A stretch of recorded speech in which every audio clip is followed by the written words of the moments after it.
My name is Emily Nolan, and before the night everything shattered, people thought my family was perfect. We were that postcard-ready Midwestern clan, matching sweaters, 2 wide smiles, and holiday cards proving that everything was just fine. But families like mine don't break with screaming or slammed doors. They break with the quiet things, choices made behind backs, secrets whispered between favorites, and the belief that some people in a family matter more than others. For as long as I remember, I lived in the silent space where you only get noticed when someone needs you. Jenna, my younger sister, never knew that silence. She was the sun our parents orbited around, bright, loud, adored, a magnet for attention from every relative in every room. I never hated her for being loved. I just learned early that my life would be something I built alone. Even when I moved to Chicago for work, chasing independence my parents called selfish, I still kept coming home for the holidays, not for them, but for my grandmother, Evelyn Nolan. Silver hair, sharper mind than anyone at the table, and eyes that saw through every fake smile. She would hug me tight, whisper, "You're stronger than they think." That one sentence was enough to keep me breathing for another year. This Thanksgiving, I should have felt the shift the moment I walked in. The laughter felt stiff. Conversations dipped whenever I entered the room, then restarted with forced excitement. Mom's smile was glued a little too tightly. Dad wouldn't look me in the eye. And Jenna, she floated around the table like a bride waiting for her entrance cue, brushing imaginary lint off her dress, perfect curls, perfect makeup, that worn-out performance of the golden child. And then I noticed something else. The chair beside mine was missing. Gone, not moved, not pushed against the wall, just gone. That was the first warning, and like always in this family, the signs were quiet before the explosion. I sat anyway, smoothed the napkin across my lap, pretended not to hear the sudden hush each time I passed by. All while my bag, resting by my feet, tugged at my attention, because inside it was everything they'd hoped I'd never find. To understand that moment, you need to go back 6 months, June, the day my parents tried to turn me into their lifeline.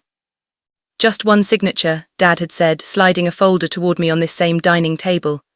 Better rates, simple refinance, you won't have to worry about anything. But worry is a skill you earn from being ignored. Their smiles were too tight, too hopeful, so I took the folder home and handed it to a lawyer. She called the next morning. Her first sentence shattered the illusion. "Emily, this isn't a refinance, it's a transfer of liability. You sign this, you own their debt." A second mortgage, missed payments, foreclosure letters, all hidden, all drowning, all shoved toward me like an anchor disguised as a gift. I refused. A month later, Dad called with a new lie, medical bills, asking for money. But when I insisted on paying the hospital directly, the truth spilled like poison. They weren't trying to refinance their house. They were trying to survive long enough to hand the debt to me. And when that didn't work, they picked a new favorite. Jenna started posting online photos on the porch, captions hinting at big changes. Future homeowner sparkles, birthday wishes from Mom like she'd already been crowned. They weren't giving her the house. They were handing her the bombs. I didn't want to expose them, I didn't want to destroy anyone, but I wanted the truth to be undeniable. So I pulled every document, every overdue notice, every number that showed just how deep the damage ran. I wanted them to have a chance to confess. They didn't. So on Thanksgiving morning, I packed that folder and drove home, heart pounding, fingers tight around the steering wheel, hoping maybe they'd stop before it got ugly. Instead, they welcomed me with pretend love. "You look beautiful, honey," Mom said.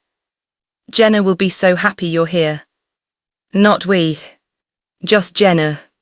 By the time dinner was served, every chair was filled, except the one no longer beside me. Grandma caught my eye across the table. She gave me a small nod.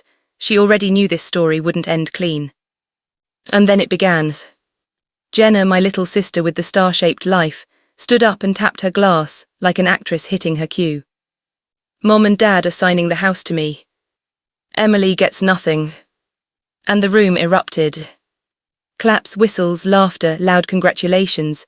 Someone actually shouted, "About time." I didn't move, didn't blink, didn't join the applause. I simply looked at my sister and smiled. The kind of smile you wear when you watch a storm roll in over a roof that you know isn't yours to worry about. Then calmly I set my fork down. Dad, I said softly. Should I tell them or will you? The silence snapped like a wire.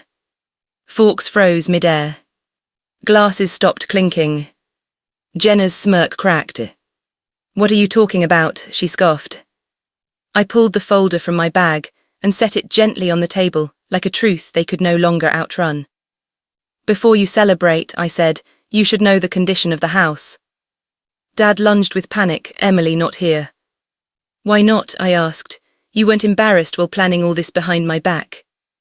Every eye in the room turned. Jenna was trembling now. What debt? She demanded. I slid a page forward, the summary line bold and fatal. Debt they hid from you, I said.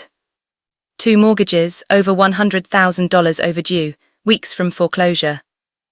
Jenna's face drained. Mom covered her mouth. Relatives leaned in like audience members who suddenly realized they bought tickets to a tragedy. You're making this worse than it is, Dad snapped. Am I? I held up a foreclosure notice, because the bank disagrees. He reached for the papers like a thief caught in daylight. I pulled them away. Avoid the lies, I said. Own your choices. An aunt finally asked the question everyone else feared. Daniel, is this true? His silence confirmed everything. Jenna looked at them, the 2 people who had built her a throne made of sand. You said the house was mine. It was never a gift, I said. It was an escape route. They tried to trap me with the debt. When that failed, they chose you. Her fiancé, Tyler, pushed back his chair. You told me it was paid off, he hissed at her parents. You said we'd start our life in a clean home. He stepped away from Jenna. Like her sparkle finally burned him. I'm not marrying into this disaster. She reached for him, mascara streaking, breath shaking, but he was already walking out the door, not looking back once. Jenna fell into her chair, shoulders collapsed, sobbing like a child lost in the woods. You ruined everything, Dad growled at me. I stared straight at him. No, you ruined everything when you decided your daughters were lifeboats, when you tried to throw one of us overboard to save yourselves. The room shifted, relatives looking at them with disgust instead of applause. Grandma stood, frail but unshaken. I taught you better than this, she whispered to my father. Your children aren't here to rescue you from consequences. Then, a knock, hard, rapid, final. The front door opened, and in stepped a woman with a badge clipped to her belt. Mr. and Mrs. Nolan, I need to discuss your mortgage records. Dad went sheet white. Mom nearly collapsed. The investigator pulled out a notebook, calm as snowfall, and began asking questions, dates, payments, signatures. Every answer they dodged only made the room feel tighter. When she finally left with the documents, the house was silent. Mom begged, Dad blamed, neither landed. I grabbed my coat. Jenna whispered through broken breaths. What do I do now? For the first time in years, she was looking at me for direction, not them. You start over, I said. Not for their lies, but for your truth. I kissed Grandma's cheek, squeezed Jenna's shoulder, and walked out into the cold November night, lighter than I had ever been. In the weeks that followed, everything changed. The house was sold under pressure. My parents moved into a much smaller place, a life shaped by their own decisions at last. No more spotlights. No more golden child fantasies. Jenna went to therapy. She called me often, sometimes to cry, sometimes just to breathe. The conversations were finally real. Mom tried to call me too. Dad tried to apologize. But apologies without accountability are just new versions of the same lie. I learned something that night. Telling the truth isn't betrayal. Pretending everything is fine is. And families built on silence eventually collapse, whether you speak the truth or not. But sometimes, all it takes is one voice refusing to stay quiet to finally bring the collapse into the light. So now I'm here, talking to you across this digital distance. Because I know there are people out there who have been the quiet one at the table, the one everyone assumed would always stay quiet, the one who finally stopped swallowing pain just to keep a family from shattering. Where are you listening from tonight? And if you were in my chair at that Thanksgiving table, Would you have stayed silent or spoken up like I did? Backhand index pointing down, drop your answer in the comments.